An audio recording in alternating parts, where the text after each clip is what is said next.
Assalamualaikum warahmatullahi wabarakatuh. Waalaikumsalam warahmatullahi wabarakatuh. Pemirsa yang berbahagia, malam ini tanggal 14 November 2025, saya dan Mas Roy Suryo lagi ada di Sentana TV, markasnya sahabatku yang badannya luar biasa mekar, Bang Michael Sinaga. Ya. Mas Roy, ini teman-teman di FDI yang di luar negeri, Ya. 25 negara, khususnya yang di Sydney, itu menanyakan Baik.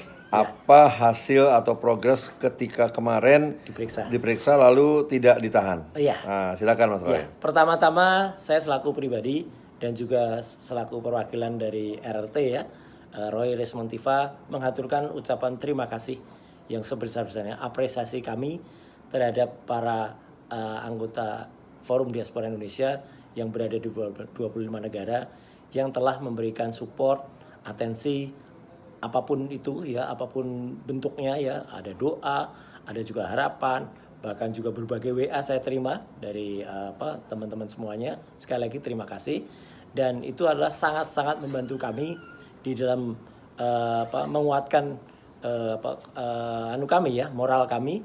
Dan alhamdulillah pemeriksaan selaku tersangka kemarin pada hari Kamis 13 November berjalan dengan lancar, dimulai pada pukul setengah 11 waktu Indonesia Barat sampai dengan terakhir itu jam 18.30 ya, 9 jam.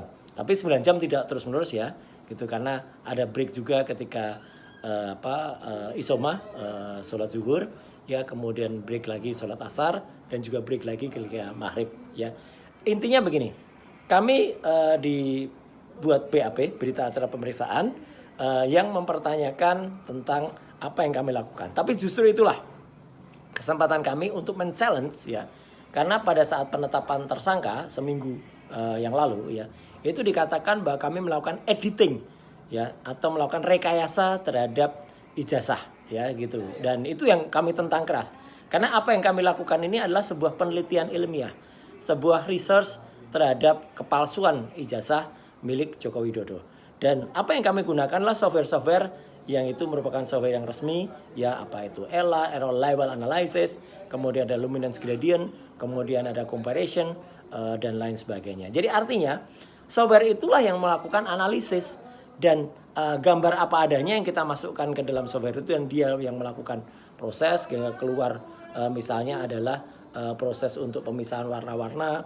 kemudian proses untuk melakukan luminance ya, proses untuk memastikan etching ya atau pinggir dan lain sebagainya, sehingga ada analisis berupa foto yang ternyata di bawah harusnya foto itu di bawah cap tapi itu di atas cap, kemudian ada analisis ketika kemudian tidak muncul watermarknya dan lain sebagainya. Itu adalah hasil dari software, dan tidak ada yang namanya editing ya. Editing itu misalnya adalah yang disebut, ternyata Dr. Resmond kemarin sempat ditanyakan, apakah kenapa Anda melakukan cropping? Loh, yang namanya cropping itu bukan editing ya. Dalam podcast di Sentana juga saya tadi juga menyampaikan, dalam dunia fotografi, atau tadi ada Prof. Tono Saksono ya, ada yang namanya fotogrametri ya, jadi pengukuran terhadap sebuah image. Itu pun juga dikenal yang namanya membedakan antara itu, misalnya image itu di crop atau di cut ya, itu apakah melakukan inserting atau melakukan editing atau tidak. Jelas banget bahwa itu adalah kami hanya melakukan sesuai dengan pengetahuan yang ada. Jadi artinya kami jawab kemarin dan kami lakukan itu karena apa? Kami dituduh teman-teman semua itu, dan akan dikenakan pasal yang sangat-sangat jahat ya. Kenapa? Karena itu pasal itu selundupan. Harusnya ya laporannya Joko Widodo kan hanya soal pencemaran nama baik dan fitnah, yaitu pasal 310 311. Tapi kami ditumpangkan dengan pasal yang sangat berat hukumannya, yaitu pasal 28 ayat 2 Undang-Undang ITE, pasal 32 Undang-Undang ITE, dan pasal 35 Undang-Undang ITE. Itu ancaman hukumannya ada yang 8 tahun, ada yang 12 tahun. Artinya dengan ancaman hukuman di atas 5 tahun, maka kemarin para termul itu pada teriak-teriak, harus dihukum, harus ditangkap, karena ancaman hukumannya di atas 5 tahun. Tapi alhamdulillah ya, karena kami kemarin juga melakukannya dengan sangat baik, kemudian tidak ada indikasi kami itu melakukan yang kemudian membuat alasan subjektif untuk dihukum. Kalau alasan subjektif untuk dihukum langsung ya, maksudnya ditangkap, ditahan ya. Kalau dihukum itu kan proses ditahan, itu adalah kalau satu ya melarikan diri ya. kedua menghilangkan barang bukti, atau ketiga misalnya melakukan perlawanan atau merusak ya. Nah, itulah adalah. Tapi kan kami tidak melakukan itu semua. Dan bahkan memang ada hak-hak kami yang itu harus dipenuhi oleh Polda Metro Jaya, dan itu yang dijadikan alasan kuat untuk Polda untuk kemudian tetap tidak menahan kami, yaitu kami masih diizinkan untuk menambah ahli ya, dan juga menambah saksi. Maka kami tadi juga menyampaikan beberapa permohonan untuk kesaksian ya, ada ahli bahasa besok, ada ahli teknologi, ada ahli ITE yang nanti akan kita masukkan. Jadi itu teman-teman semua, sekali lagi terima kasih ya telah mengupayakan semuanya, termasuk atensi dan juga supportnya. Jadi kami memang sekarang tidak ditahan, tapi belum tentu memang karena ada upaya dari Termul yang luar biasa, termasuk kemarin itu juga ada yang lucu-lucuan, bikin demo di luar pagar Polda Metro Jaya ya dengan mobil Mokom, dan yang pemimpinnya demo termasuk yang kemarin ngancam-ngancam mau buka baju itu. Ya cewek loh ini ya, gitu ya, cewek. Kalau saya sih yang buka baju tapi kan isinya kaos.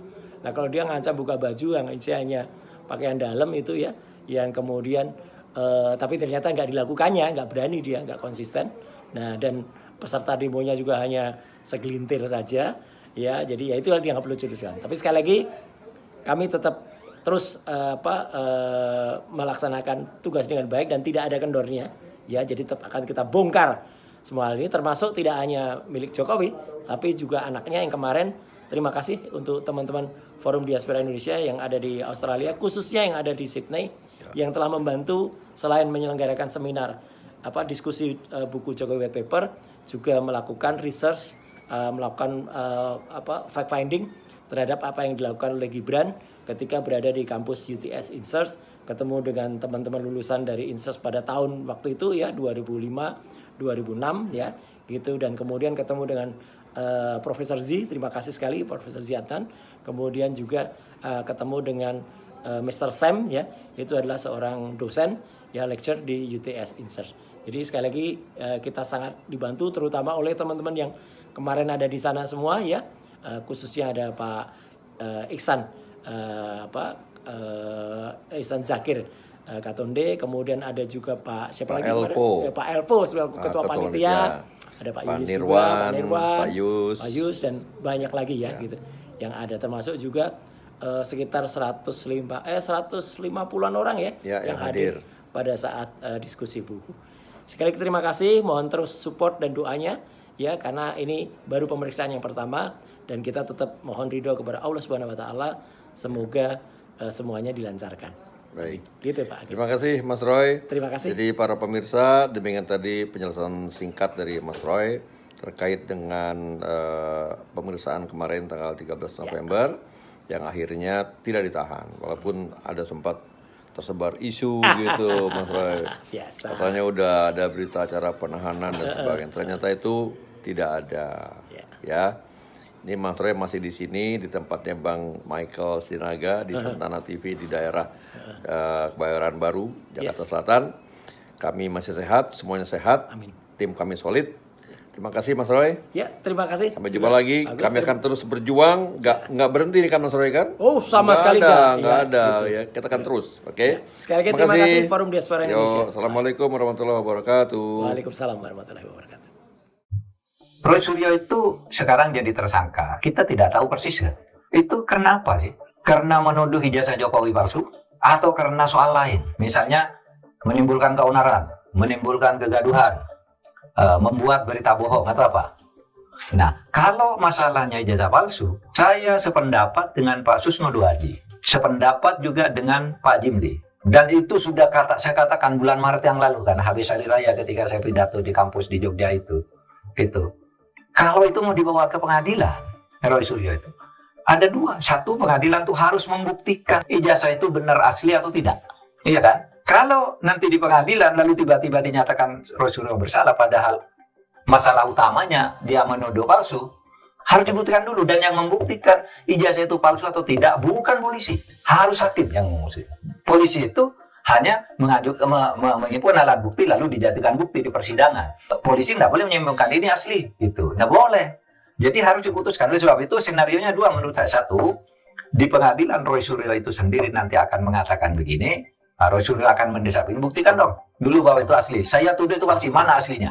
Kan gitu. Bisa begitu ya? Nanti. Ya bisa begitu, Iya. memang begitu kan? Iya, iya. Mana aslinya? Kalau saya nuduh palsu lalu aslinya tidak ditunjukkan, mana? Karena logikanya adalah harusnya Iya dong. gugatan soal ijazah dulu yang diproses, baru kemudian pencemaran Iya nama baik dong, kan? baru dia nama baik kalau ini terbukti palsu. Ini terbalik Pak Mahfud. Ini Iya. sekarang pencemaran nama baiknya dulu yang Iya, diproses. ya tapi nanti di dalam kan penasehat Bisa- hukumnya bisa dan begitu hakimnya harus membalik logika ini. Kalau Iya. tidak begitu nanti kacau hukum. Atau begini, pengadilan ini nanti akan memutuskan begini. Dakwaan ini tidak dapat diterima. Tuntutan ini tidak dapat diterima. Karena apa? Karena pembuktian tentang keasliannya tidak ada. Oleh sebab itu dipersilakan dulu dibawa ke pengadilan lain untuk pembuktian. Oh, begitu juga. Bisa, Ada kalau opsi begitu. itu Kalau juga, mau ya. adil begitu dong. Iya. Ini untuk kasus ini tuduhannya tidak jelas, tidak dapat diterima. NO istilahnya. NO istilahnya. Ya. Apa? Karena ini pembuktian asli tidaknya tidak ada. Hanya kata polisi identik, bukan asli gitu. Terus gimana ya? Ya dapat diterima. Kalau mau dibawa ke pengadilan lagi soal ini, buktikan dulu ijazahnya di pengadilan lain. Tapi soal ijazahnya, jangan soal pidana. Nanti ujung-ujungnya penjara, nggak menyelesaikan masalah. Orang ini mau tahu ini ijazahnya bener apa enggak. Maka di aja di mana tuh? Yang di Surabaya atau yang di Solo? Dia di aja. Kalau polisi, dia kan bukan pengadilan. Gitu. Tapi kalau saya mau menganjurkan, sebaiknya diakhiri aja ini. Karena kan udah jelas Pak Jokowi itu kuliah di Gajah Mada, tamat. Cuman ada masalah di administrasi. Mungkin salah ngetiknya, mungkin salah apa. Ya. Jadi selama saya memimpin MK 5 tahun, saya memimpin di KPP 5 tahun. Di antara kasus paling banyak itu ada kaitan dengan ijazah palsu. Karena ijazah palsu itu paling gampang ya dijadikan alasan untuk menjatuhkan lawan politik. Karena sistem administrasi negara kita ini masih terbelakang. Jadi peradaban administrasi kita itu masih belum maju. Maka kalau dicari-cari, dikorek-korek, ketemu. Termasuk ijazah saya, namanya beda dengan waktu SD. Gitu. Nah, itu bisa dipersoalkan orang. Jadi kalau yang paling banyak itu pilkada. Jadi untuk menjatuhkan lawan politik, cari ijazahnya. Ijazah SD-nya, ijazah SMP-nya gitu. Dan itu banyak sekali, Bu, 10% kasus ada kaitan dengan ijazah. Ya tidak mesti itu terbukti atau tidak terbukti, tapi maksudnya ijazah itu dijadikan alasan untuk menyerang. Nah kira-kira ini juga begitu bagi pembenci Jokowi. Ya ini gampang sekali dicari, gitu loh. Dan kalau diputus oleh Bareskrim, lah dia nggak akan menyelesaikan masalah. Tetap orang tidak percaya. Maka yang paling bagus itu di pengadilan. Tapi pengadilan tentang ijazah, bukan pengadilan pidana, bukan penghinaan, bukan ini, bukan itu. Supaya ada proses jawab jinawab, bukti pembuktian, kontrabukti mengenai ijazah. Nah sebagusnya pengadilan tata usaha negara yang objek perkaranya itu administrasi. Tapi pengadilan tun sudah kadaluarsa, ya kan? Nah, jadi masih harus dicari.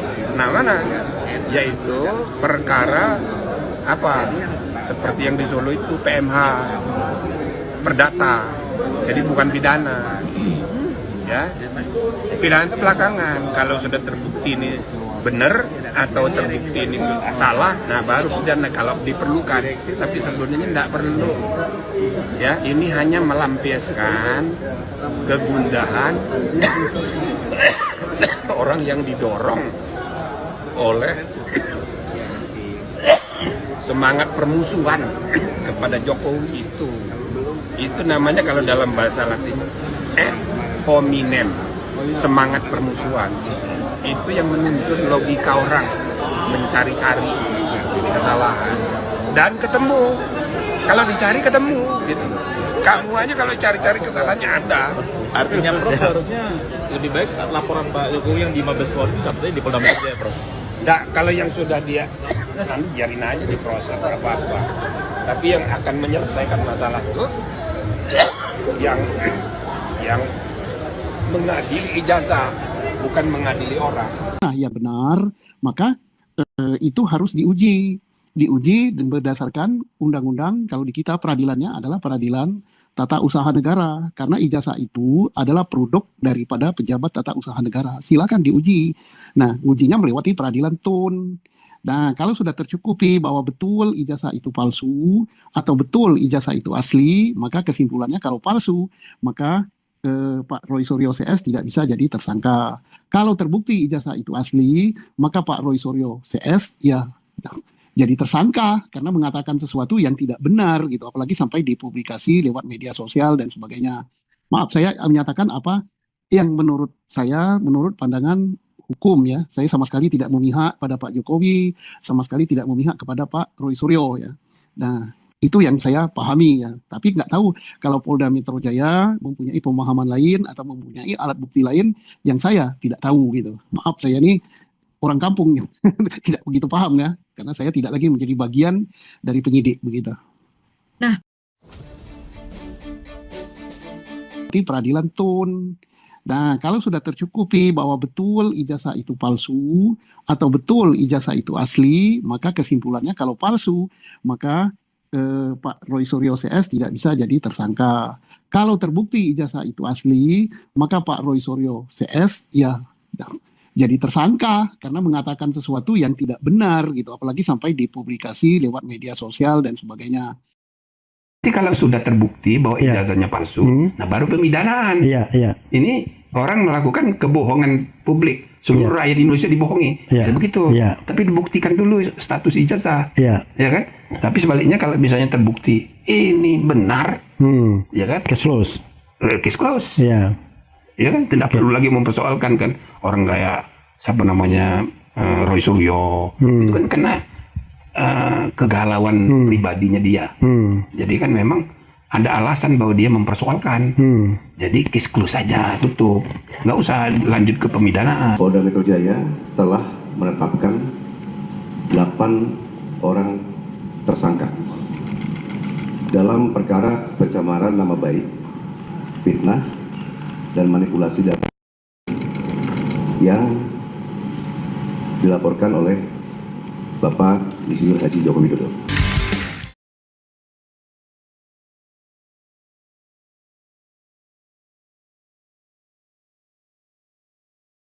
Assalamualaikum warahmatullahi wabarakatuh.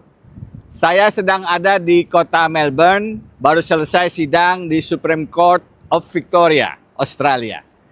Hari ini saya akan memberikan sedikit komentar atas berjalannya proses pemeriksaan Roy Suryo sebagai tersangka di Kepolisian Republik Indonesia. Akhirnya saya memutuskan untuk menjadi bagian kuasa hukum dalam kasus tersebut.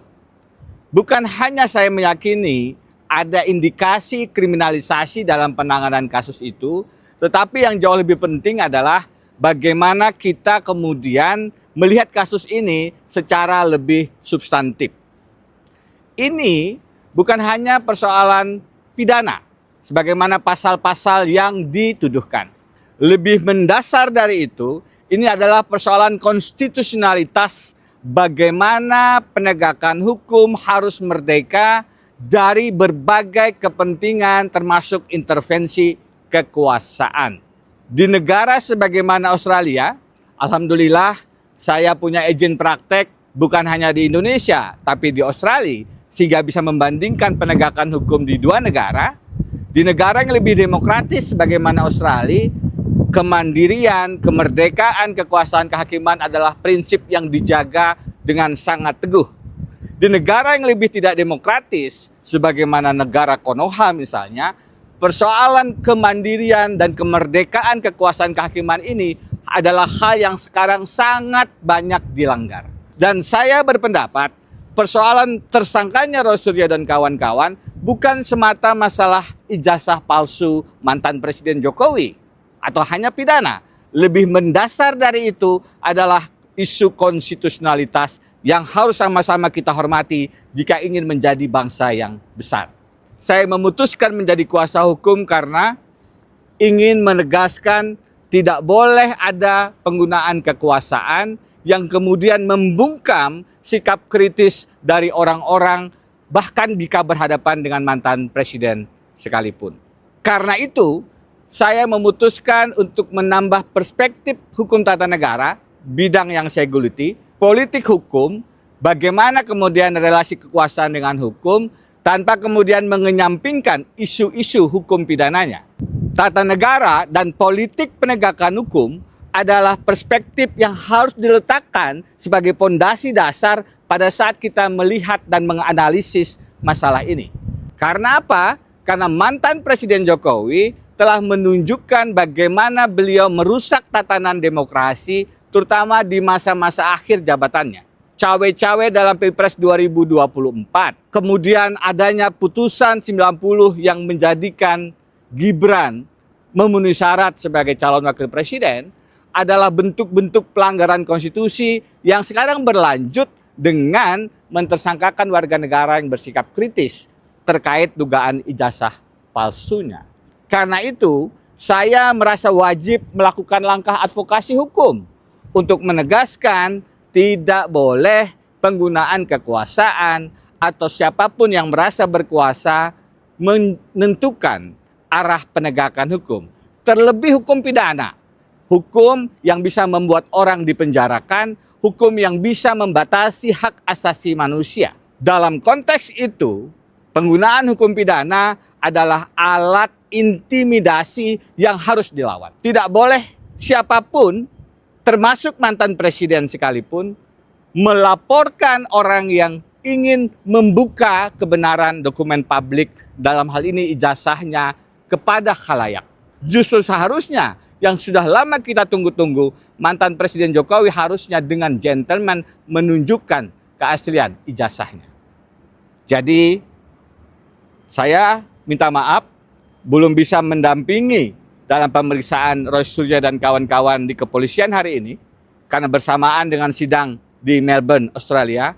Tetapi insya Allah saya akan terus membersamai melakukan perlawanan terhadap penyalahgunaan kekuasaan yang mengintimidasi, yang mengintervensi penegakan hukum, apalagi hukum pidana di tanah air.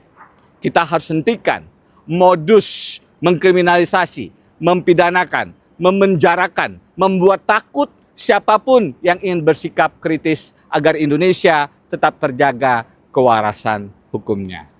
Saya Denny Indrayana, terima kasih. Assalamualaikum warahmatullahi wabarakatuh.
Selamat, coy.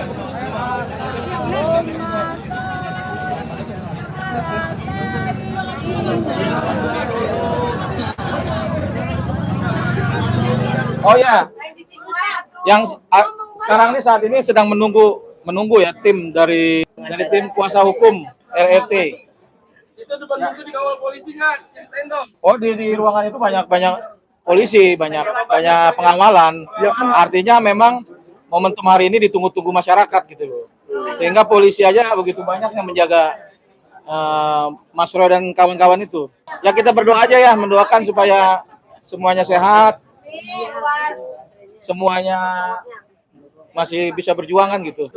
Masih di depan posisi aparat tuh masih menunggu mengawal kan keluarnya atau tim-tim kuasa hukum atau dan lain-lain kan. Berapa banyak? Ada 1.000. Ya, di belakang saya ada sekitar 10 petugas kepolisian yang sedang berjaga-jaga dan memantau perkembangan penyidikan di dalam ya. Emak-emak banyak di luar sini. Terima kasih kepada seluruh masyarakat yang mendukung RRT. Termu banyak yang kecewa. Ya mungkin para ternak yang belum dikasih makan, silakan menunggu sampai pemilik ternaknya datang besok pagi mungkin. Mungkin peternaknya sudah tidur. Kan ternak yang dikomentarin. Ya kan? Termul dong, pakai termul. Enggak, ini saya ngomongin soal ternak. Ada ternak ayam, ada ternak sapi, ada ternak macam-macam. Ya. Oh iya, Pak. Ya, silakan. Yang penting pastikan kalian tidur cukup, makan cukup 3 kali sehari. Jangan lupa mandi. Ya. Dan yang saya sayangkan demo yang tadi pagi itu hanya 35 menit ya. Ya. Hah? Pasukan apa? Oh, turunnya dari angkot. Oh, saya nggak lihat tadi. Angkotnya ini nggak resmi dari Pemprov DKI nggak? Jaklingko? Bukan. Waduh, itu namanya tidak mendukung kemajuan pemerintahan daerah ya. Jadi kesimpulan yang bisa kita dapatkan dari hari ini, ya kita harus mengikuti proses hukum dengan baik dan benar. Ya, di mana kita harus memenuhi panggilan, penuhilah panggilan itu.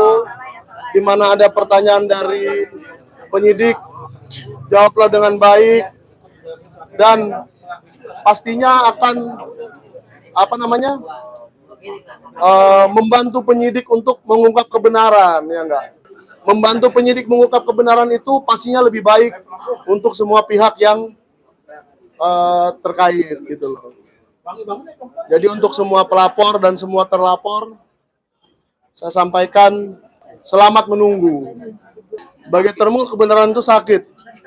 Berarti kalau Anda diberi kebenaran itu sakit, berarti Anda itu kesalahan.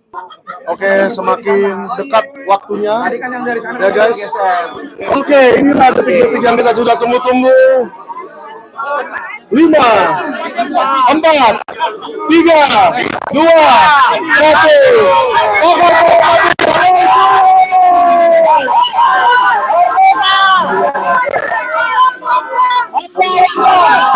Roy Suryo.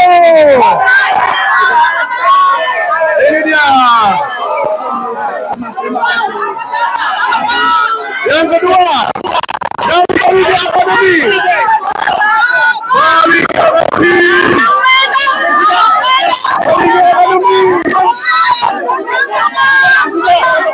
Bali Academy.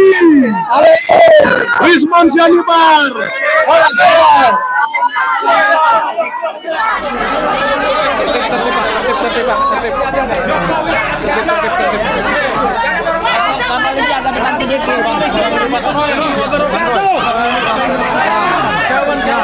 Semuanya, tolong dengarkan saya.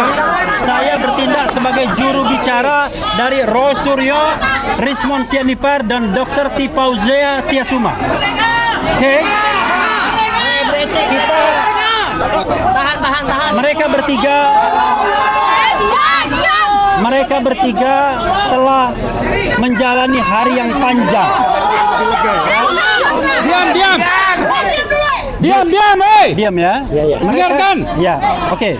Mereka diperiksa dengan seratusan pertanyaan. Alhamdulillah penyidik bersikap baik. Dan kemudian juga Mas Roy Desmond dan Dr. Tifa juga kooperatif. Alhamdulillah. Tetapi tentu ada hal-hal teknis yang nanti kita akan diskusikan di kemudian hari. Maka untuk kesempatan ini dengan sangat terpaksa tidak akan ada press conference dari ketiganya. Jadi cukup saya yang mewakili kepentingan mereka bertiga, dan alhamdulillah paling tidak hari ini mereka tidak ditahan. Padahal kita tahu pasal-pasal yang dikenakan ke mereka ancaman hukumannya sampai 12 tahun. Yaitu pasal 35 Undang-Undang ITE. Alhamdulillah saya mengatakan dengan tidak ditahan Mas Roy akan lebih produktif, akan bisa berpikir, akan bisa menulis dan lain sebagainya.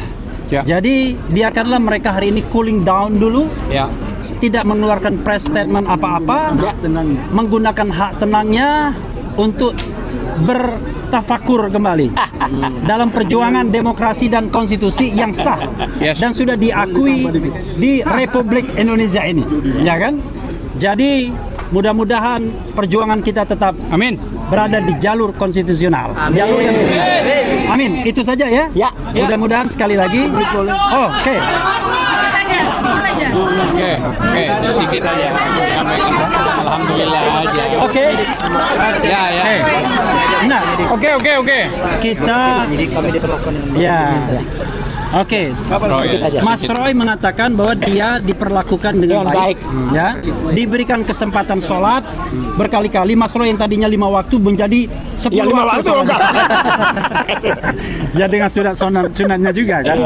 Oke, jadi mungkin ya tegasnya sudahlah teman-teman, berikanlah hak mereka untuk beristirahat malam ini, menikmati. Coba kalau kalian yang berada pada posisi yang harus terpisah sama anak dan istri dan lain sebagainya, untuk hal yang baik sesungguhnya melakukan penelitian. Oke. Apa mau disampaikan? Udah ya, terima kasih. Oke. Mau disampaikan? Cukup ya. Alhamdulillah tadi sudah diwakili Mas Rifli Harun, dan kita insya Allah malam hari ini kita bubar dengan baik. Terima kasih untuk Polda Metro Jaya. Terima kasih untuk semuanya yang malam ini sudah membersamai, terutama koordinasi yang sangat bagus dengan Para lawyer. Ya, terima kasih juga untuk para lawyer yang luar biasa, para ibu-ibu, mak-mak, dan juga bapak semuanya. Sekali lagi terima kasih. Dan semua yang membersamai pemeriksaan semua media. Oke. Wabillahi taufiq wal hidayah. Assalamualaikum warahmatullahi wabarakatuh. Terima kasih. Allahu Akbar. Allahu Akbar. Ini siapa punya? Ini punya jawab ini. Bang, betul Pak. Iya. Bar. Kanan. Bang. Ayo, Bang. Iya. Oke. Harus putar ke depan.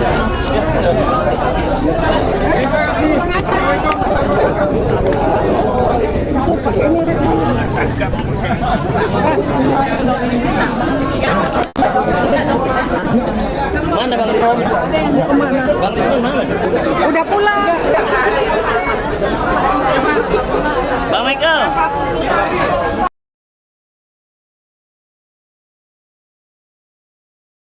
Assalamualaikum warahmatullahi wabarakatuh. Waalaikumsalam warahmatullahi wabarakatuh. Bismillah, walhamdulillah, wassalatu wassalamu ala rasulillah wa ala alihi wa sahbihi wa mawala. Alhamdulillah, saya bahagia dan bersyukur kepada Allah Subhanahu wa Ta'ala hari ini bisa berkumpul dengan kawan-kawan dari tim TPUA, tim pembela ulama dan aktivis. Nah, perlu diketahui oleh segenap umat Islam, TPUA ini dibentuk oleh para habaib, para ulama pasca aksi 212.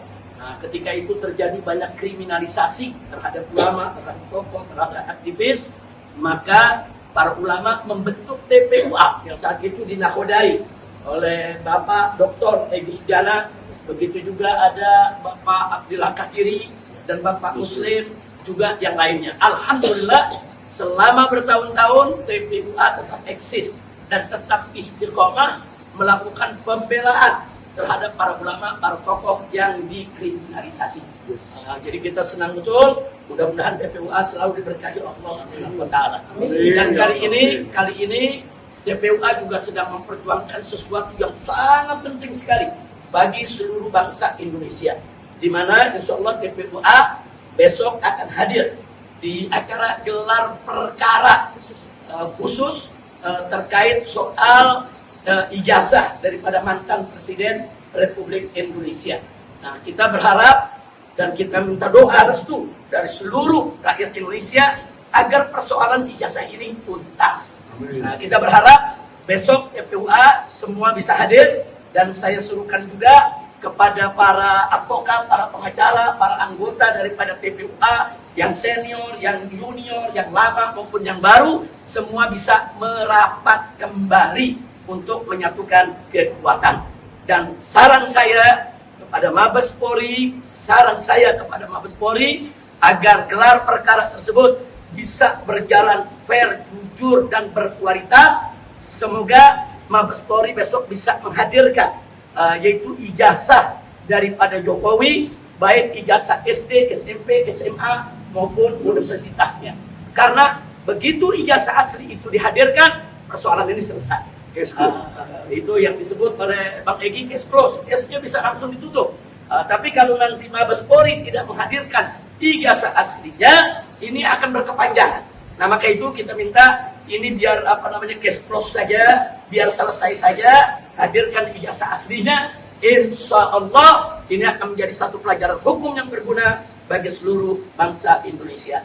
Dan khusus untuk Dr. Tifa, Bunda Kurnia, begitu juga Bunda Eri dan lainnya, Bunda Mary juga semuanya, saya minta kepada seluruh umat Islam untuk bisa memberikan kontribusi bersama-sama menjaga bunda-bunda kita. Karena saya mendengarkan kabar ada teror, ada intimidasi. Nah, ini nggak boleh terjadi. Maka itu saya ingatkan kepada para pelaku teror dan intimidasi, Anda jangan jadi pihak yang pengecut, Anda jangan membela kedoliman atau melakukan kedoliman. Nah, karena itu saya minta juga kepada laskar-laskar Islam dari berbagai macam ormas-ormas Islam dan seluruh umat Islam memberikan kontribusi jaga ibu-ibu kita dari segala bentuk teror dan intimidasi. Dan saya peringatkan pada semua pihak, siapapun dia, jangan coba-coba melakukan teror, intimidasi kepada pejuang-pejuang kebenaran dan keadilan. Karena itu Bang Egy, Bang Abdillah Katiri, begitu juga Bang Muslim, dan Bunda Tifa, Bunda Kurnia, begitu juga Bunda Beri, Bunda Iri, dan yang lainnya, tegar, sabar, tabah, dan tetap kita melaksanakan kewajiban kita untuk melawan kezaliman dan menegakkan keadilan. Insya Allah memberikan kemenangan. Takbir, takbir, takbir, takbir, sallu ala nabi. Nah, itu saja yang bisa kita sampaikan, Bang Egy dan kawan-kawan. Jangan sampai gak hadir. Gelar perkara.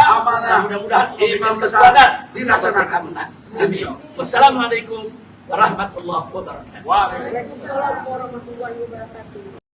Perkenankan saya memberi nasihat singkat pada saudara-saudara saya di Polda Metro Jaya yang telah menetapkan 8 orang tersangka berkaitan dengan tudingan bahwa ijazah Jokowi itu palsu. Pihak Polda Metro telah mengekspos banyak pasal-pasal dari hukum pidana kita yang berkaitan dengan pencemaran nama baik Jokowi. Seorang teman mengatakan, bagaimana bisa mencemarkan nama Jokowi, wong namanya sudah sangat tercemar. Dalam pada itu, saya menganjurkan teman-teman di Polda Metro Jaya supaya meluangkan waktu barang 5-6 hari untuk apa? Untuk membaca buku putih karya trio Roy Simon Tifa setebal ini 700 halaman persis. Ini buku putih tentang Jokowi. Menurut saya ini seperti tesis PhD program untuk meraih PhD di kampus-kampus ternama. Misalnya ini diterjemahkan dalam bahasa Inggris. Ini bisa menjadi contoh sebuah disertasi yang sangat bagus karena sangat lengkap, betul-betul sangat lengkap. Jadi Mas Polda Metro, tolong ini dibaca juga supaya Anda ini tidak kemudian ambil kesimpulan meloncat, sementara kenyataannya memang Pak Jokowi itu nggak punya ijazah. Kalau punya kan ini loh ijazah saya selesai. Nah, karena itu saya ingin memberikan nasihat, boleh, masukan boleh ya, kepada teman-teman polisi dari Metro Jaya. Jadi janganlah memaksa diri. karena jadi bahan ketawaan masyarakat, apa enggak eman-eman. Jadi kita tetap masih mengharapkan Polri kita menjadi sebuah contoh keteladanan, sebuah lembaga negara yang menjaga keamanan, ketertiban umum, dan lain-lain. Jadi tolong ditinjau kembali, karena kalau betul Polda Metro mau menangkap 8 tokoh tadi, kemudian dengan dipaksakan, ya, dengan menekuk-nekuk hukum, ya, lantas dijebloskan ke penjara misalnya, saya kira akan semakin kacau.